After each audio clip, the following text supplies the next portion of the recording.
Bora! Hoje a gente vai falar sobre um tema super legal, inibidores de JAK. Vem a pergunta, né? Quem aqui está acompanhando os inibidores de JAK? Essa aqui é uma pergunta, a gente de vez em quando fala deles aqui, mas agora a gente vai entrar pesado. A gente vai começar a explicar melhor que os inibidores de JAK, diferente dos biológicos, por outras moléculas, eles têm suas peculiaridades, é sobre isso que a gente vai falar hoje, pelo menos sobre alguns aspectos. Não dá pra gente abordar tudo. E seria legal, quem puder dar opinião, dizer o que acha, se já usa, não usa, se já participou de algum evento em que a gente fala sobre inibidores de JAK. O nosso professor de imunologia já chegou na área, já vou chamar aqui o Omar para participar. Esse fantástico grupo de moléculas, os inibidores de JAK. E vamos ver se hoje a gente... Grande Fábio! E aí, Omar? Tudo bem? Como é que estamos? Eu já fiz aqui uma introdução pro pessoal, né? E falei que a live de hoje vai ser sobre salada de fruta. Salada não é isso que a gente de vai falar? frutas, Salada de fruta, porque chega de medicina, chega de imunologia, você fica estudando, de repente você para de ler 3 meses, tudo mudou? Não. Salada de fruta não. O que era melancia continua sendo melancia, não mudou. De repente frutas ficaram famosas, né? Como mirtilo. Ninguém nunca ouviu falar em mirtilo, de repente todo mundo só quer saber de mirtilo. Acho que nem existia essa palavra. Mirtilo é o blackberry, blueberry, né? É É o blueberry, desculpa. É o blueberry. Aqui nos Estados Unidos, os caras dão, assim, eles botam blueberry, blackberry, strawberry, tudo acabou. Aqui a gente dá um nome diferente para cada fruta, né? Raspberry, tem berry para tudo quanto é coisa. Inclusive o açaí é um berry, né? Ele é um... Oakberry. Ele é um berry, ele é da família. Os berries, eles têm baixo índice glicêmico, tem baixa quantidade de carboidratos, então são os blueberries, teoricamente, eles entram nos brain foods, né? Esse pessoal que faz mix para comida para o cérebro e tal. Então, hoje a gente vai falar então sobre salada de frutas? Não, vamos falar sobre inibidores de JAK. Eu acho que a gente entende um pouco mais disso do que sobre salada de fruta. Eu estava fazendo uma introdução aqui antes de entrar nos top 5 propriamente ditos. Os inibidores de JAK, eles estão obrigando os médicos que não são muito amigos e não têm que abrir mão de certas leituras da imunologia a terem que resgatar. Hoje, inclusive, eu fiz um post, eu não sei se você conseguiu ver, sobre as citocinas. Vi, ficou ótimo. Gostei muito do post. Me diverti. Então, ali... Citocina ouvindo aqui, com ouvidão, né? Eu gostei. Ali não está o mais fácil, mas está bem visual. Mas é assim, citocinas são a voz, né? E os receptores, eles são o ouvido. E as sinalizações, a gente diria que seria a interpretação do que foi ouvido. E é aí que entram os inibidores, os JAKs, né? As JAKs quinases, elas são a interpretação desse sinal. É disso que a gente vai entender um pouquinho mais hoje. Seria um preparatório, né? Um preparatório porque a gente está trazendo para o pessoal, a gente está montando aqui um Imuno 2.0 turbo, em que a gente tem lá as nossas aulas iniciais, para quem não pôde assistir, estão bem legais, eu revi agora recente. Então, traz um resumo de uma forma quase, eu diria até lúdica, né? Uma compreensão sem banalizar, ou seja, simples, mas sem ser simplório e com utilidade prática para o seu dia a dia. O Fábio, antes da gente entrar no top 5, lembrar, pessoal, que eu estou indo para o Congresso Americano nesse final de semana e de terça-feira que vem nós vamos estar comemorando 3 anos de Pele Digital. Olha que legal, uma data redonda, 3 anos de Pele Digital, que vocês estão com a gente aqui toda terça-feira. E a gente preparou um material especial para vocês semana que vem. O que vai ser? Transmitido diretamente lá da Academia Americana. Eu vou estar lá como representando, né, o Pele Digital como repórter investigativo, trazendo todas as novidades para vocês. É um enviado especial Pele Digital. O nosso bate-horário aqui de 8 horas. Imperdível, terça que vem, 3 anos, aniversário de 3 anos do Pele Digital. E adivinha quem ganha o presente? Você que vai estar aqui com a gente, curtindo essa data especial, muito especial para a gente aqui. 3 anos não é fácil, toda semana, né? Desde lá, você lembra disso? O iníciozinho da pandemia, né? Quando a pandemia, Fábio, acabou de fazer 3 anos, ela foi reconhecida pela OMS, promulgada pela OMS, no dia 12 dia 12. E a gente vai estar comemorando os 3 anos do Peridigital, porque, na verdade, para quem não sabe dessa história, o Peridigital nasceu por causa da pandemia, justamente para trazer informação para quem estava preso dentro de casa sem ter como assim, interagir, né? E a gente começou a trazer material que, cá entre nós, é de ótima qualidade desde o início, né? Minha mãe gosta, ela curte todos os posts, Omar, não perde um. Estamos com mais de 100, nem começamos os top 5, então é isso aí, todo mundo animado para aprender inibidor de JAK, isso é muito legal. A gente fica feliz que vocês estejam aqui com a gente, né? Mas não percam, semana que vem, os 3 anos do Peridigital, aniversário de 3 anos, vamos cantar parabéns lá dos Estados Unidos, eu vou estar lá em Nova Orleans. Você vacinou hoje também, né? Você se vacinou? Vacinei você se vacinou, hoje, né? Vacinei, fiz a dose bivalente, como é que bivalente. Estou ótimo, não estou sentindo dor nenhuma no braço, tá tudo tranquilo. Só no dedo? Só no dedo? Dor. A dor. Ah, no dedão, é verdade. E lembrando que na maioria das cidades, para os profissionais de saúde, tem vários aqui nos acompanhando hoje, essa é a semana que libera para o pessoal mais novo, né? Então hoje liberou entre quem tem entre 50 e 60, amanhã entre quem tem entre 40 e 50, e aí assim vai. Então não deixem de vacinar, é fundamental essa vacinação. Eu lembrei o que ia falar. Você falou do pessoal que está com a gente aqui há 3 anos, mas quem está chegando hoje pela primeira vez, seja muito bem-vindo também aqui no Pele Digital. A gente fala de medicina, Omar. Medicina séria, mas de uma forma descontraída, né? Podemos rir, não podemos rir? Podemos entender a nossa missão é transformar numa coisa agradável, coisas que inibidor de JAK não é uma coisa super simples, mas vocês vão gostar hoje. Não. Inibidor de JAK, eu vou dizer que é um aprendizado em camadas. Se chegar de prima tentando entender tudo, não é difícil. Não vai conseguir, não, cara. Não vai, não. Não vai mesmo. Mas assistindo com a gente hoje e se preparando. E complementando, né? A gente vai ter no nosso super evento. A gente vai começar no dia 27. 27, não percam, tá? Ó, o que tem que botar na agenda além de hoje? Terça que vem, 3 anos do Peridigital. E a outra todas as novidades semana do Congresso Americano. E na outra terça, daqui a 14 dias, o que vocês vão ter? Na verdade, na segunda começa, né?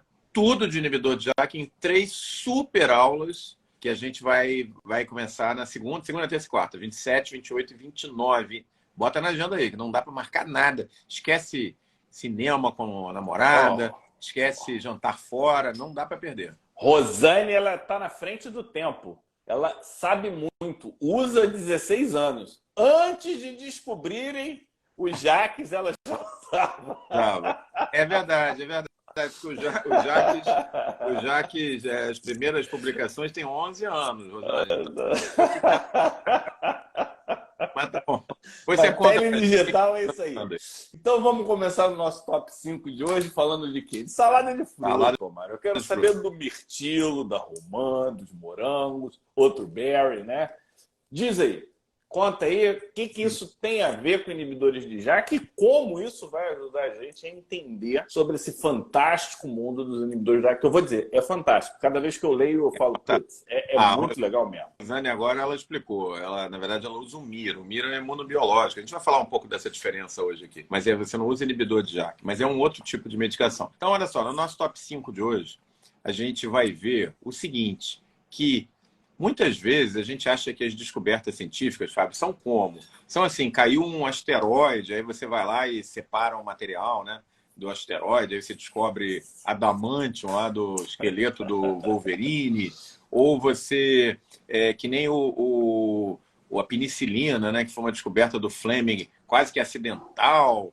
Mas, na verdade, a descoberta, muitas vezes, vem da observação empírica de coisas da natureza. E onde que começou a história dos inibidores de JAK? Só lembrando, as primeiras publicações de inibidor de JAK, elas são lá de 2007, 2008. O reconhecimento dessa família que a gente vai conhecer, ela é de 2011, quando saíram as primeiras publicações. E assim, os primeiros inibidores de JAK, a coisa começando, são de 2013, tem 10 anos, né? Mas da onde que vem essa observação inicial? Do lugar mais simplório, simples, básico possível, das plantas. Porque as pessoas começavam a se alimentar, tinha a história delas se alimentarem com mirtilo, se alimentarem com a romã, principalmente, e com o morango, o strawberry, o morango, e relatarem efeitos anti-inflamatórios. Anti-inflamatórios. Inclusive, Fábio, em alguns momentos, com o uso tópico dessas frutas, especificamente essas frutas que eu citei, tem mais algumas, sobre algumas lesões inflamadas. Então, não é nada assim para deixar a gente tão surpreso, né? Grande parte da farmacopeia que existe à nossa disposição vem das plantas. A aspirina vem da casca do salgueiro e por aí vai. A gente já fez aqui live contando como os fungos, né, contribuem muito com os imunossupressores, com os antibióticos. Então, esse efeito anti-inflamatório observado nessas plantas especificamente que a gente citou, romã, mirtilo, que é o blueberry, morango. Aí hoje a gente sabe, depois dos estudos mais intensos, que o que acontece com essas frutas, o que, para nossa surpresa, que essas frutas que a gente estava citando são inibidores de JAK2, Fábio. Então, elas diretamente, obviamente que numa concentração pentelesimal, o resultado que você tem anti-inflamatório, ele até existe quando você ingere. Essa é uma medida pele digital, pessoal. Pele digital, pentelesimal. Mas, enfim, explica o que era observado na prática do uso tópico, às vezes aplicados em plastros de romã, de blueberry, de morango, né? Em cima de lesões inflamadas. Hoje nós reconhecemos que o mecanismo de ação que existe é via JAK2. Quer dizer que se eu tenho, por exemplo, uma doença imunomediada na linha de dermatite atópica, suco de morango, teoricamente é interessante comer blueberry, morango? Sim. Na teoria, sim. Mas na prática, pessoal, obviamente que a concentração é baixa, né? Então você não vai ficar perdendo tempo comendo quilos de blueberry, até porque é caro o mirtilo, né? É muito mais prático você tomar o comprimido do remédio ou comprar o tópico. Obviamente faz muito mais sentido, entendeu? E aí, Fábio, eu vou te dar uma informação que eu descobri me preparando para essa live que eu não sabia. Metotrexato, que a gente usa muito na dermatite atópica, usa na psoríase também, usa em várias doenças, é uma medicação que vem dos anos 50 do século passado, a gente conhece há 70 anos. A gente sempre colocou o impacto do metotrexato em cima do quê? Em cima do efeito antiproliferativo, né? Antiproliferativo em cima, por exemplo, do epitélio, ali na psoríase e tal. Mas quando você vai ler psoríase hoje, 2023, cada vez mais você encara psoríase não mais como uma doença de hiperproliferação, e sim como uma doença de inflamação. E aí, quando você vai para a dermatite atópica, onde o metotrexato também é útil, você não tem grandes hiperproliferações como tem na psoríase. Na psoríase, você raspa as escamas e junta aquelas escamas, faz até um bolinho, dependendo do paciente. Mas na dermatite atópica não é assim. E o metotrexato age. Então, como que ele age se não tem tanta hiperproliferação? Sabe como que ele age nessas doenças? Também como inibidor de JAK2.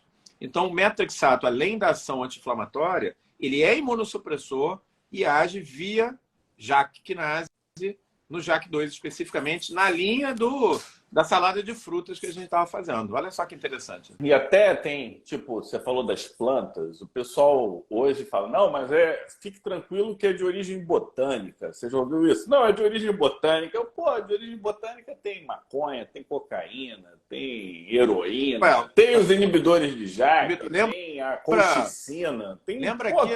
Lembra da história que nós contamos aqui do Cíclope e do Cíclope, que é relacionado aos lírios, né? Lá nos campos americanos. Tem uma live muito legal sobre isso aqui. Quem perdeu tá bem completinha, tá legal mesmo. Exatamente.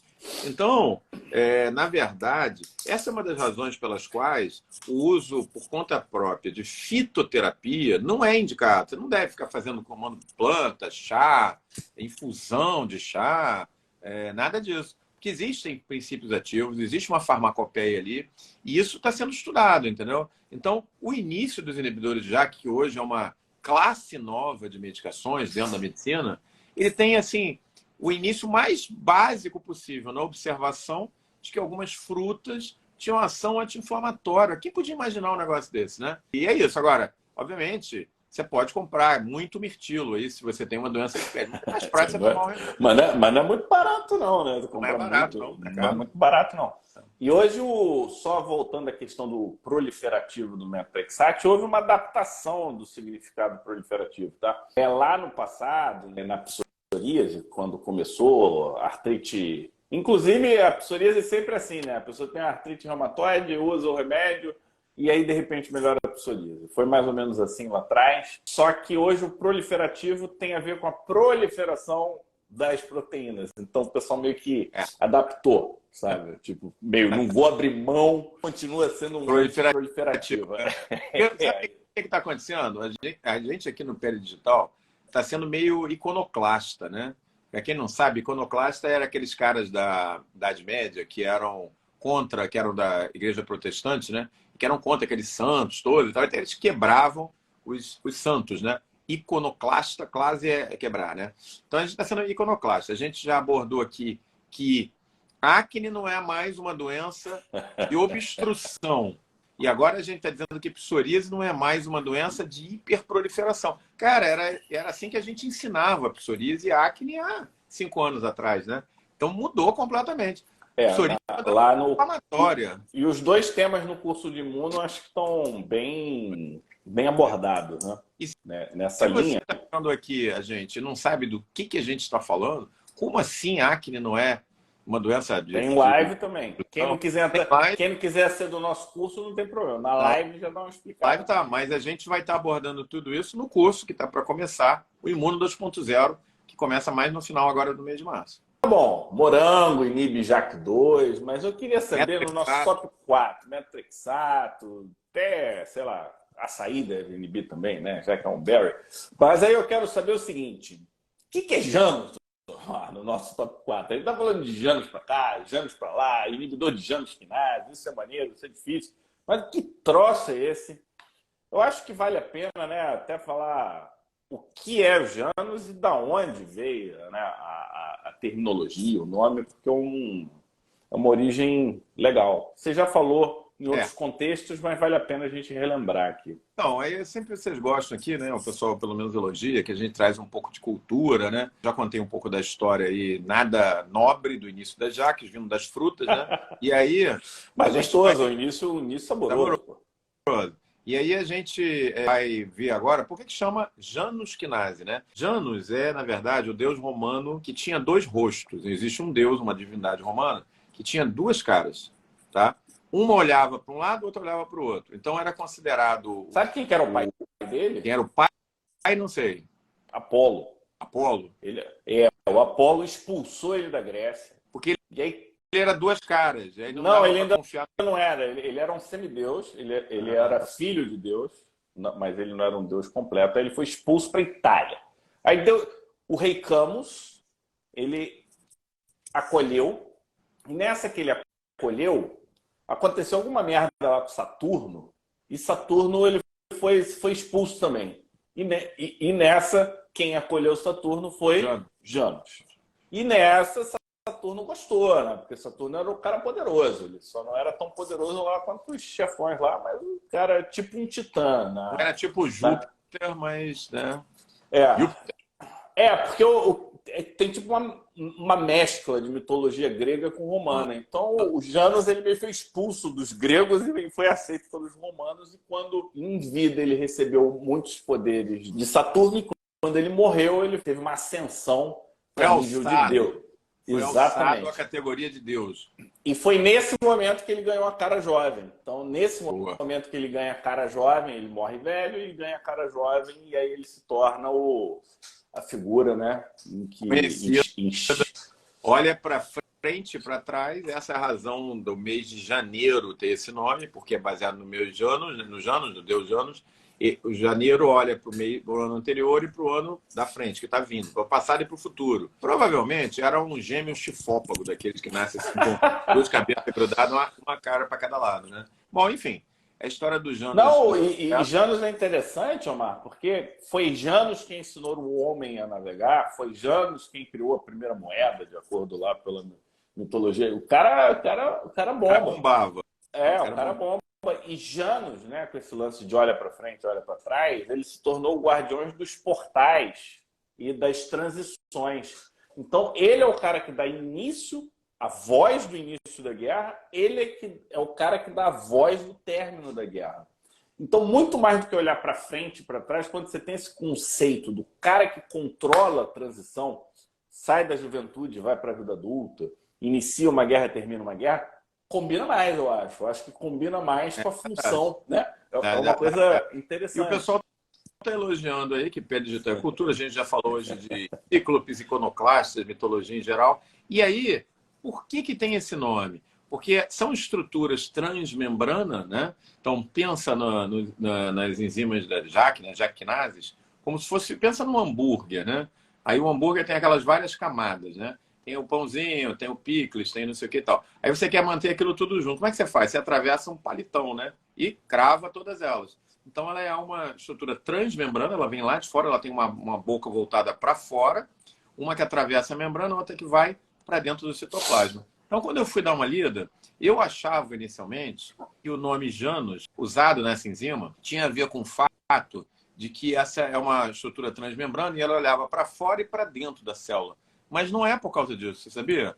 Porque quando a gente vê lá a estrutura da Janus kinase, a gente vai ver que ela se parece com um cálice e que ela tem duas estruturas laterais dela, chamadas STATs, que ela precisa para poder ser ativa, né? Eles precisam ser fosforilados. Esses STATs é que olham um para o outro e um se contrapõe ao outro. Então, daí que vem o nome Janus, entendeu? Onde que... Bom, o pessoal começou a estudar lá as frutas e tal, mas onde que chamou a atenção da existência das quinases, as jaquinases?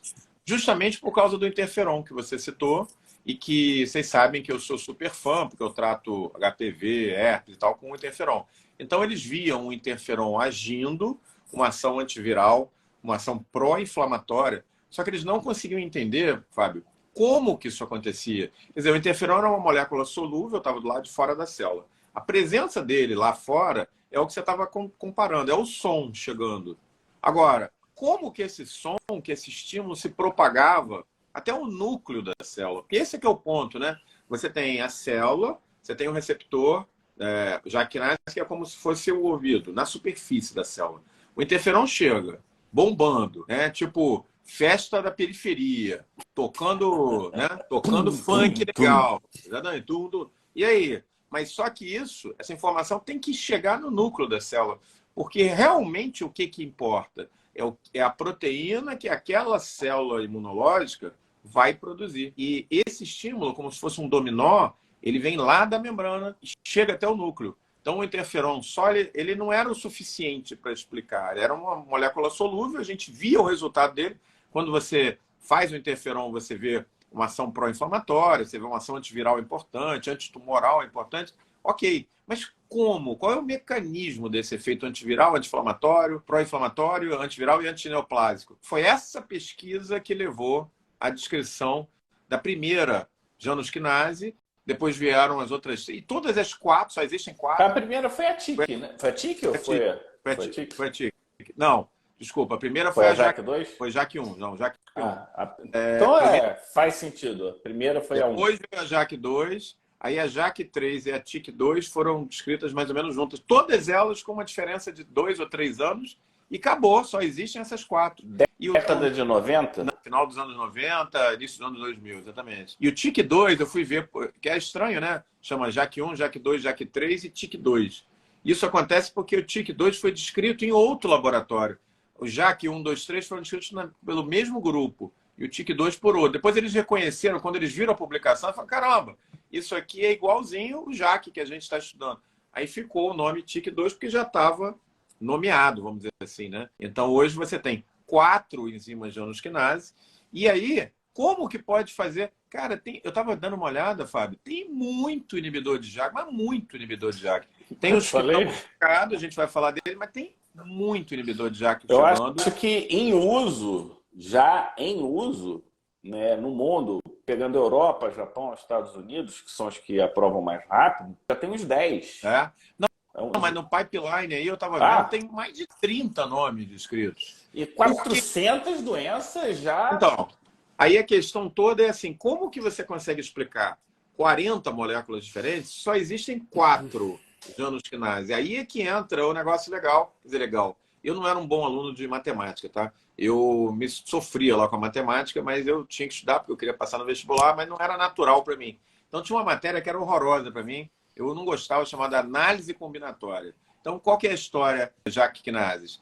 Elas são um exemplo de análise combinatória. Você pode ter Jaque 1 com Jaque 1, Jaque 1 com Jaque 2, Jaque 1 com Jaque 3, Jaque 1 com Tique 2, Tique 2 com Jaque 3, Tique 2. Você pode fazer todas as combinações possíveis. E aí, cara, é pau para toda a obra. Então, na verdade, a descoberta, Fábio, dessa nova classe, ela é muito importante, muito promissora. Porque em 80 anos de corticoides sendo descritos, né? São uma classe, outra classe também que tem uma função anti-inflamatória, imunossupressora. Quantos corticoides existem? Sei lá, deve existir aí uns 15 ou 20, eu não saí para contar, mas... Acho que na prática oral, ou injetável, são 2, Decadron. 4, 6 com mais 2, 8. 8 então, beta-metazona, deve, a família das Jaques é muito mais variada e abre uma perspectiva gigante. Você imagina, se a gente baseou muito do tratamento nos últimos 80 anos em corticoide e tem 8 players, imagina o que dá para fazer com 30, com 40, com 50, como está chegando aí. Então, esse número é para dar para vocês uma noção do tamanho da coisa, tamanho da onda que está vindo. E como a gente está falando de inibição de pequenos espaços, são disputados, né? Por isso que a gente fala o termo inibição seletiva, inibição específica. Existem subtipos de ação no JAK1. Então, ele pode ser menos seletivo no JAK1, ele pode ser mais específico. Então, a gente já tem gerações de JAK. Nem entrou na parada, já tem geração. Então, pessoal, a gente está falando de um ritmo e uma velocidade que aí eu vou falar sinceramente, Omar. Quem não entrar para aprender junto com a gente está aprendendo junto, tá? Daqui a não sei se meses, não sei se ano, não sei se anos, não vai conseguir mais entrar. Vai virar papagaio de pirata legal. Olha, dermatite atópica, eu abro citinib, tanto, 2 vezes por dia. Não vai ser assim o bom utilizador. Quem usa bem ou quem vai usar bem é a lá corticoide. Eu já dei exemplo aqui de doença. Pacientes com corticoide, eu diminuo o corticoide, uso o corticoide e melhoro a pessoa. Ou seja, o problema não era o corticoide. Né?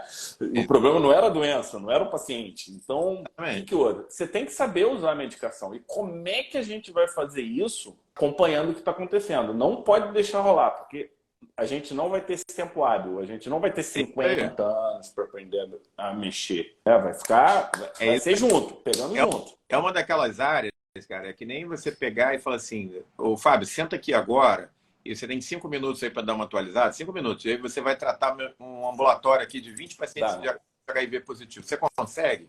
Não consegue. Não. A coisa avançou de uma maneira, existem tantas combinações de drogas antivirais para HIV que você fica doido. Você tem que estar ali dentro, você tem que ficar ali 1 ano acompanhando aquele ambulatório. Imunobiológico, pessoal, que chegou há 20 anos, foi esse boom. E hoje, se você chega e fala assim, eu vou começar agora a prescrever do nada imunobiológico, você vai sofrer pra caramba. Agora, para inibidor de JAK, o buraco é mais embaixo. Porque tem muito mais inibidores de JAK chegando do que tem imunobiológico por aí. E num período de tempo muito mais curto. Então, e com acesso vai ser mais rápido, porque eles não são tão caros. Exatamente. Né? Eles são bem mais baratos. São mais baratos. Eles suprem uma área, né, da medicina que está carente, que a gente está tratando com corticoide há 80 anos, as aprovações têm sido até certo ponto fast track, mais rápido. Creme. Né? Exatamente. Tem creme, pomada, tópico. Então a gente vai ter muita opção. Vamos entrar no top 3 para dar tempo da gente finalizar os nossos top 5. Tá bom, a gente está inibindo o JAK. Mas e aí? No top 3 de hoje, por um lado, a gente falou do aumento das JAKs. Né? E se a gente inibir? Eu quero inibir todas. E existem, né? Inibidores pan-JAK, eles não são tão seletivos, é o que salvam um pouquinho, né? Mas conta aí pra gente. Então, esse tópico eu não podia... outro dia o Fábio ficou me zoando aí, porque ele falou que eu estava num dia pouco criativo nos tops, né? Então hoje eu... Não, mas aquele dia foi demais. Em 3 anos nunca houve um apagão de criatividade tão grande, né? Mas aí, então, tem que ter um pan-JAK. Então, olha só, a gente estava comentando, né, que existem essas combinações entre os 4 tipos de JAKs, né, e que dá uma análise combinatória aí que tem mais de 30 tipos. E são 5 status, só para o pessoal saber, tá? Exatamente. E aí o resultado e o uso de cada um desses inibidores de JAK depende de qual desses subtipos de JAK você tá mirando, se é JAK1, se é JAK2, se é JAK3, se é TYK2, e por aí vai. E aí, baseado nisso, nós temos aí já 4 produtos no mercado, quinto produto chegando, eles são inibidores seletivos de JAK, então a gente tem aí, alguns eu já tenho experiência, baricitinib eu já tenho, upadacitinib eu já tenho. Tofacitinib não tenho, mas eu acompanho lá o nosso serviço, um serviço de imunorreumatologia. O pessoal da Reumato usa bastante tofacitinib. Não tenho ainda a mão, porque não chegou, mas estou muito animado, acompanhando de perto a literatura, com o abrocitinib, que está sob aprovação da Anvisa, e tudo indica que ele vai ser liberado para uso aí a partir de maio, junho, vamos ver. Só para acrescentar, o ruxolitinib que já tem no Brasil, o pessoal usa em vitiligo e tem também uso em dermatite atópica. Quem trata paciente com enxerto versus hospedeiro, às vezes a gente, né, dá o diagnóstico. É uma opção terapêutica que parece que funciona muito bem. Então a gente está falando de várias opções. Né? Eles fizeram uma coisa que eu acho que é notável, né? Desde o surgimento dos imunobiológicos aí no início do século XXI, 2001, 2002, eles tomaram de assalto, né, os imunobiológicos, medicações caras, mais complexas, moléculas maiores, boa parte das doenças imunológicas, mas não todas, né? Não todas. Existem sítios aí que não estão resolvidos pelo imunobiológico ainda, mas para muitas doenças eles realmente foram game changer, né? Para psoríase, para dermatite atópica. E eis que nos ensaios clínicos head-to-head, cabeça com cabeça, o que a gente está vendo? Sistematicamente, os inibidores de JAK orais batendo alguns dos campeões de audiência, alguns imunobiológicos aí importantes, blockbusters mesmo, a gente pode dizer, no head-to-head, na comparação ali, um contra o outro, batendo. Né? E a gente não podia imaginar isso 2 anos atrás, quando esses trabalhos começaram a sair, foram uma surpresa para mim. Né?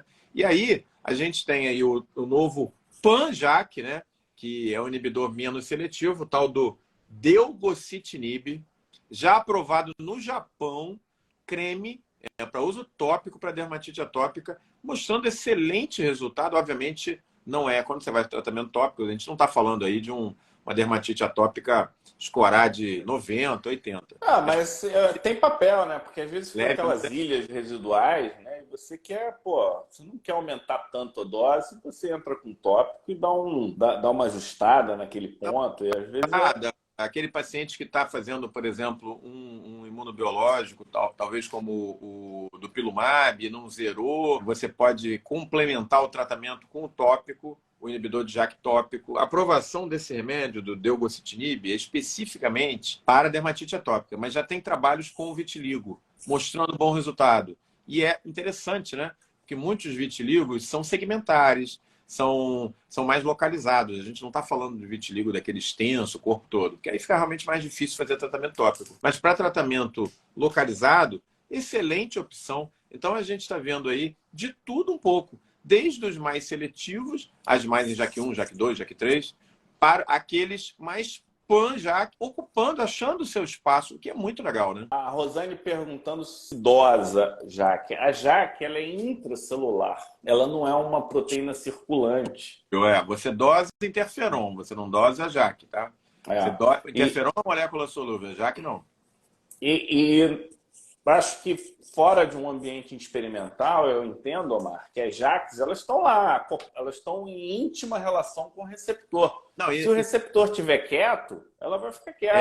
Essa é a intenção, essa percepção que eu tenho. Ali, tem um montão de JAK-quinase ali na membrana e tal, e boa parte do tempo elas ficam quietinhas, elas não fazem nada. Elas, assim, por isso que elas não eram conhecidas antes, né? Mas no momento em que você precisa, existe essa ativação, vamos dizer assim, né? Aí elas passam a funcionar. Mas boa parte do tempo que você não tem inflamação, não tem infecção, não tem nada, elas estão quietas, elas estão, assim, só o olhinho para fora, né? Que nem jacaré. Não, e uma outra coisa, assim, que quando eu ouvi a primeira vez inibidores de JAK, eu fiquei muito preocupado com a questão de perfil de segurança. Eu falei, cara, mas se age em tantos lugares, né?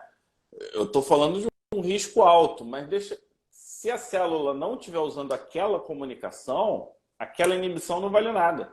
porque não está sendo utilizado. Então, um nível de complexidade muito maior. Por isso que eu recomendo que, quando vocês saírem da live, dê uma olhada lá no post, porque quando a gente fala de citocina, a gente está falando de algumas características. Eu vou até pegar do post para o pessoal. A gente está falando de algumas características, né? Então, a gente está falando de redundância, a gente está falando de pleiotropismo, a gente está falando de...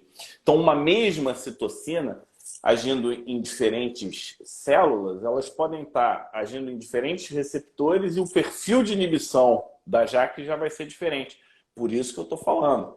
Precisa ficar de olho, porque não vai dar para simplesmente sair decorando tudo. Eu posso falar de coração aberto aqui, Omar. A gente está aprendendo junto, literalmente, né? Todo dia lê uma coisa. E o momento né? Existem 2 inibidores de JAK, 3, na verdade, em uso aí, principalmente na prática clínica. Pegando o Ruxolitinib, são 4, mas é o pessoal do hemato, né? Tem mais o Ruxolitinib, deve estar sendo aprovado até junho. Então, assim, ainda está num momento, pessoal, numa etapa, vamos dizer assim, dessa escada, que é escalável, né? Acho que a gente pode usar esse termo, né? É escalável. É aquela colina ali que o cara hipertenso ele vai conseguir subir. Agora, pô, se meter aquele penhasco lá depois, cara... Aí, com pele digital, a gente dá uma içada no povo, não dá? Dá uma içada? Você já começa um pouquinho mais alto que a galera, porque eu já assisti aula, Omar. O pessoal fica repetindo as paradas. Eu tenho minhas dúvidas se alguns dos que explicam realmente entendem o que estão explicando, porque não dá para ficar lendo slide, não. Infelizmente, pessoal, esse é um daqueles... Igual Covid. A gente teve que aprender na marra em tempo real, né? Então... Você falou de um contexto no nosso top 3 que é o aumento das JAKs, né? E falou de uma das importâncias, né? Por isso que a gente tem hematopoiese sendo governada pelas citocinas.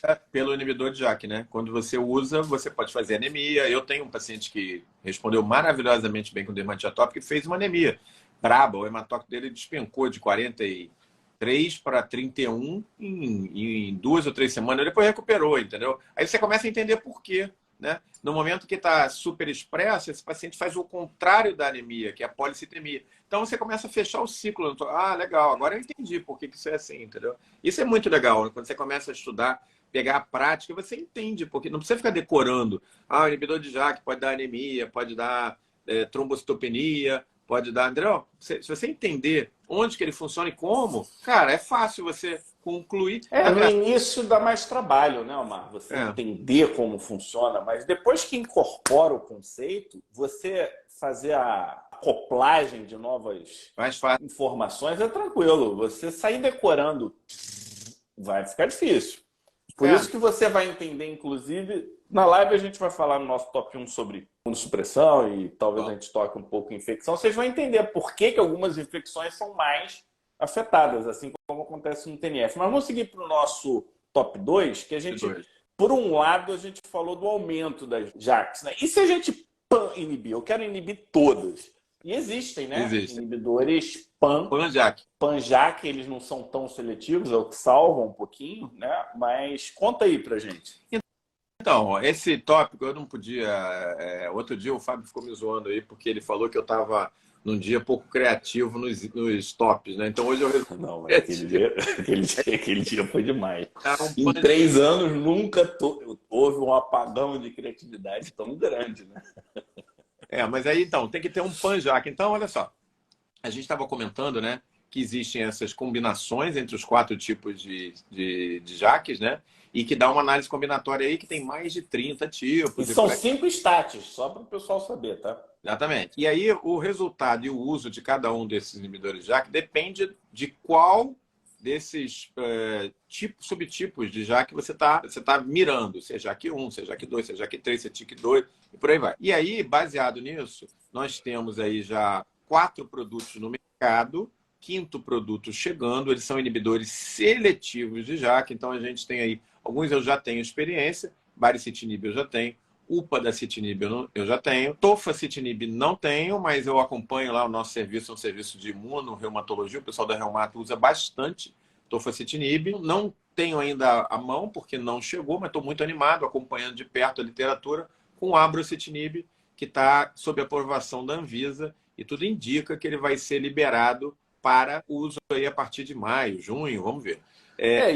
Só para acrescentar, o ruxolitinib que já tem no Brasil, o pessoal usa em vitiligo e tem também uso em dermatite atópica. Quem trata paciente com enxerto versus hospedeiro, às vezes a gente, né, dá o diagnóstico. É uma opção terapêutica que parece que funciona muito bem. Então a gente está falando de várias opções. Né? Eles fizeram uma coisa que eu acho que é notável, né? Desde o surgimento dos imunobiológicos aí no início do século XXI, 2001, 2002, eles tomaram de assalto, né, os imunobiológicos, medicações caras, mais complexas, moléculas maiores, boa parte das doenças imunológicas, mas não todas, né? Não todas. Existem sítios aí que não estão resolvidos pelo imunobiológico ainda, mas para muitas doenças eles realmente foram game changer, né? Para psoríase, para dermatite atópica.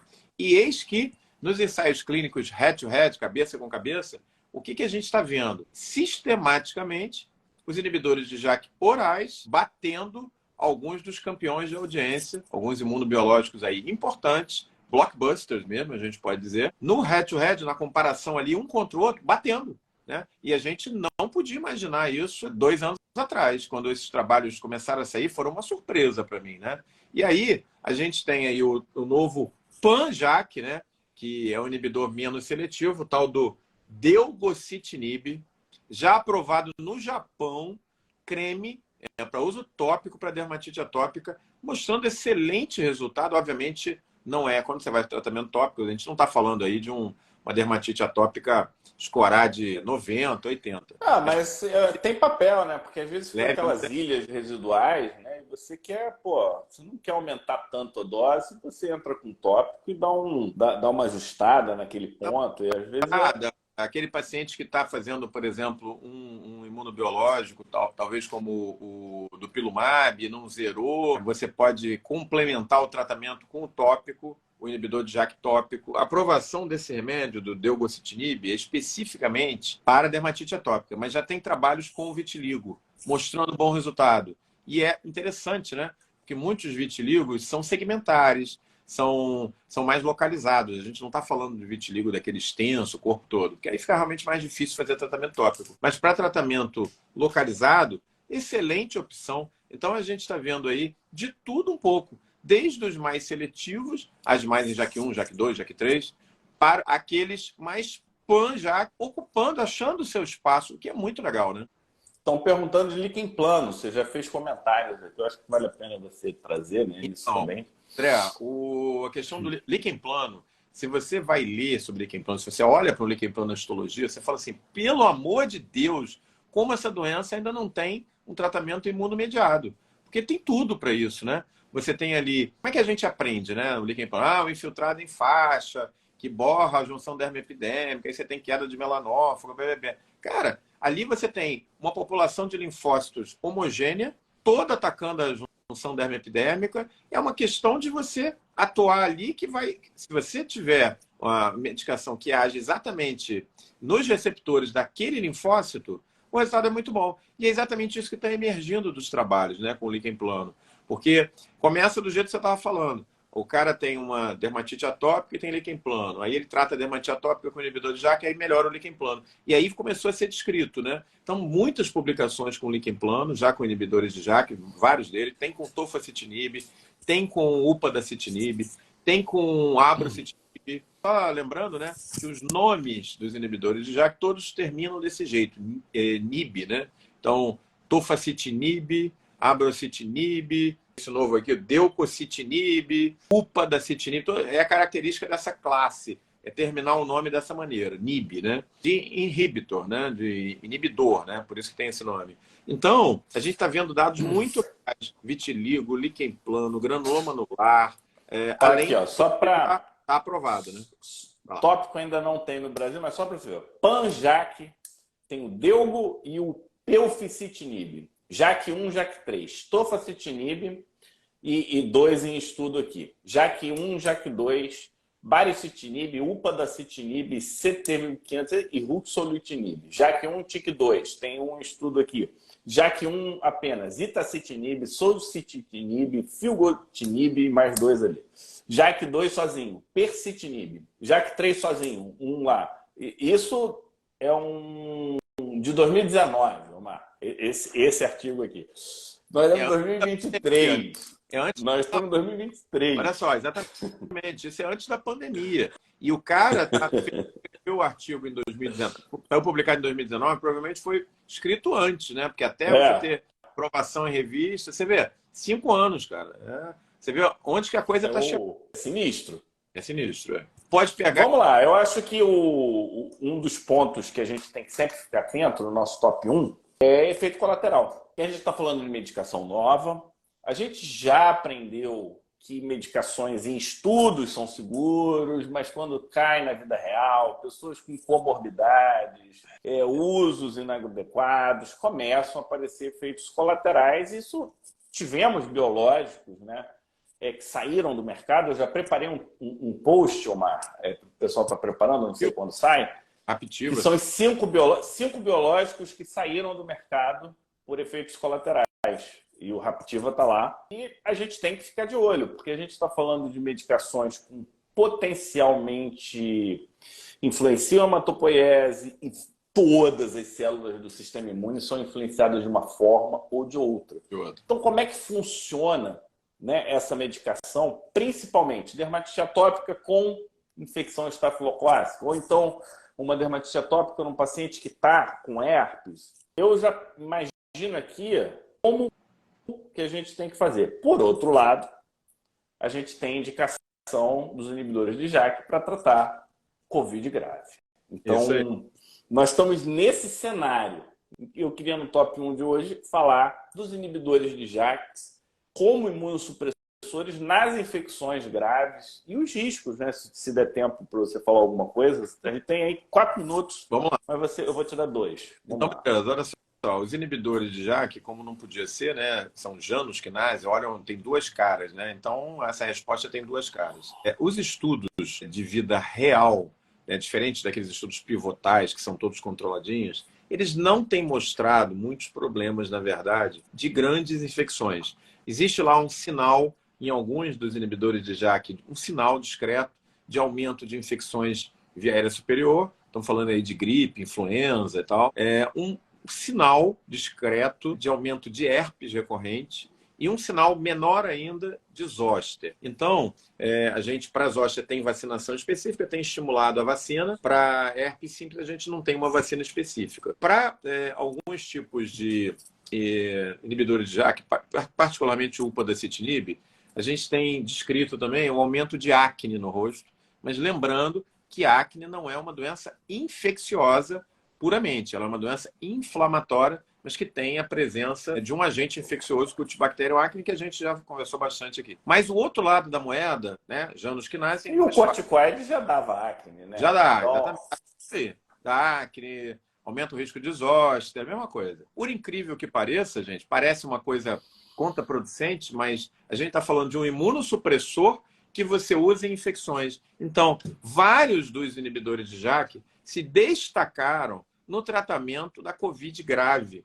Particularmente um deles, baricitinib, tem aprovação em pacientes com síndrome respiratória grave. Quando o paciente passa daquela etapa de que ele está ali apenas com sintoma respiratório, começa a fazer lesão pulmonar e vai internado, uma das indicações possíveis é o baricitinib, que está aprovado, tem essa aprovação oficial pelo FDA para tratar COVID grave. Então, vocês estão vendo aí que aqui, Omar, rapidinho. Fala. Inclusive, eu estou te achando descabelado, mas o Lucena Júnior Hair, ele está aqui, ele pode te ajudar.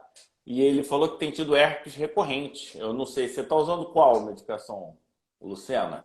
Conta aí pra gente enquanto o Omar termina aí. Herpes, mas não tem nada a ver com o inibidor de JAK, né? Não, eu não sei se ele é um seguidor seu falando de herpes ou se ele usa inibidor de JAK e por isso está com herpes recorrente. Conta aí, Luciano. Esclarece pra gente. Se for só herpes recorrente, hoje não é o dia, mas se for herpes recorrente por conta do uso do inibidor de JAK, aí já é um dado interessante. Aí você ajeita o cabelo do Omar e o Omar cuida do teu caso. Vamos lá. Isso aí. Bom, mas então... Parece uma coisa meio contraproducente, né? Mas quem acompanhou a gente aqui na nossa maratona pró-Covid, né? O anti-Covid, vamos dizer assim, já aprendeu que o sistema imune é um sistema de peso e contrapeso. E quando isso se perde, o sistema imune pode causar mais problemas do que a própria infecção. E é aí que entra o inibidor de JAK, por exemplo, o baricitinib, segurando o processo inflamatório descontrolado de uma COVID grave. Isso é o que a gente chama, e o que a gente tem falado aqui, a terminologia, raciocinar imunologicamente, né? Você entender o processo, você consegue reagir. E a gente fala do corticoide. Eu acho que o corticoide ele não vai sair de jogo por muito tempo. Não vai por causa de custo. Não, custo, acesso e domínio, né? Uma medicação Outra que coisa, tem um domínio. Você usa corticoide por todas as vias, né? Você tem spray nasal, você tem colutório, você tem via retal, você tem injetável, você tem corticoide de vida mais longa, mais curta. Vai demorar um tempo até. Ó, eu vejo as pessoas falando, porque o inibidor de JAK é o novo corticoide. Eu acho que não. Eu acho que ele é uma classe separada. Tem lugar para os dois. Tem lugar para os dois. Não, e veja bem, os inibidores de JAK, eles são seletivos, algo seletivos, vamos dizer assim. Os corticoides, eles não respeitam nada, né? Eles vão direto lá na membrana e esculhamba geral. Luciana, hoje a gente está falando de um remédio que aumenta um pouco de herpes, a gente não está falando de herpes recorrente, mas manda um direct aí pro Mar, que esse é o cara do Brasil que mais trata herpes recorrente no mundo. Gostou do meu cara do Brasil que mais trata no mundo? Então, e ele faz teleconsulta. Olha que jabá pro Mar. Eu quero essa participação. Eu quero essa participação. Se deixar, a gente fala bastante. A gente tem muito. Estou realmente muito empolgado, Mar, com essa fase da imunologia. A gente poder pegar esse conhecimento, abraçar e usar a favor dos nossos pacientes, enxergar a perspectiva, enxergar uma perspectiva de uso racional. Porque, cara, tem hora que eu me sinto engessado, parece que eu não posso fazer nada, sabe? Não pode, porque PCDT e tal. Você vira um médico de... Não precisa de mim para isso, cara. Sinceramente, se for para prescrever o que está escrito na tabela, não precisa de mim. Eu dou o diagnóstico e qualquer um prescreve. Eu acho que é por aí. De certa forma, vai ser um segundo resgate da dermatologia clínica. O primeiro foram as doenças imunomediadas, né?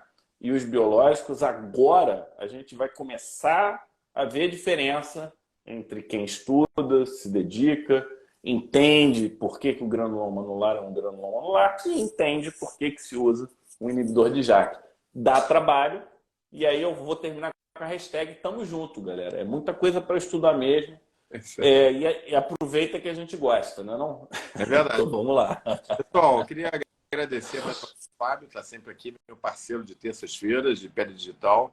Cada um de vocês que dão esse público maravilhoso. Hoje a gente teve sempre aqui em torno de 150 participantes para um assunto que é mais técnico, isso é muito legal. Obrigado a todos vocês pelos comentários, pela participação. Apoiem meu post lá de citocinas. Pô, me esforcei tanto. O pessoal apoiou pouco.